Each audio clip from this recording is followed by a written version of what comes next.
দর্শক, বিশ্বকাপের গ্রুপ পর্ব শেষ হওয়ার আগেই কিন্তু একটি হাই ভোল্টেজ ম্যাচ নিশ্চিত হয়ে গেছে। রাউন্ড অফ 32-এ মুখোমুখি হচ্ছে 5বারের বিশ্ব চ্যাম্পিয়ন দল ব্রাজিল এবং এশিয়ার একটি শক্তিশালী দল জাপান।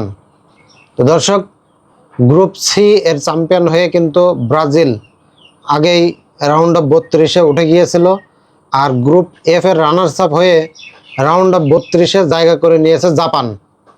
তো দর্শক, এই দুই দলের মধ্যে আগামী 29 জুন কিন্তু এই নকআউট পর্বের এই খেলাটি অনুষ্ঠিত হবে।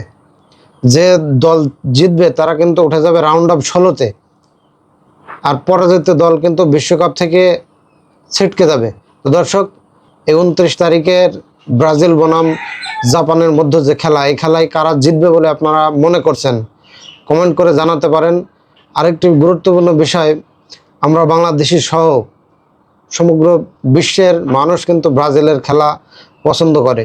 তো সেক্ষেত্রে ব্রাজিল যেহেতু একটা জনপ্রিয় দল এবং ব্রাজিলের তুলনায় জাপান অনেক কম শক্তিশালী, সেক্ষেত্রে কিন্তু আমরা কিন্তু একটা নিশ্চিত ফলাফল মোটামুটি ধারণা করতে পারছি। সে ফলাফলটি হচ্ছে আগামী 29 তারিখের যে খেলা, এই খেলায় কিন্তু ব্রাজিলের জয়লাভ করার সম্ভাবনা অনেক বেশি। আর ব্রাজিল যদি জয়লাভ করে সেক্ষেত্রে বিশ্বের কোটি কোটি ফুটবল ভক্ত যারা আছে তারা কিন্তু অনেক বেশি খুশি হবে। এবং ব্রাজিল যখন আগামী গ্রুপ 16-তে তারা যে রাউন্ড অফ 16-তে যদি তারা যায়, সেখানে কিন্তু এই যে বিশ্বকাপের যে একটা উন্মাদনা আনন্দ, সেটা কিন্তু এখনও বেঁচে থাকবে।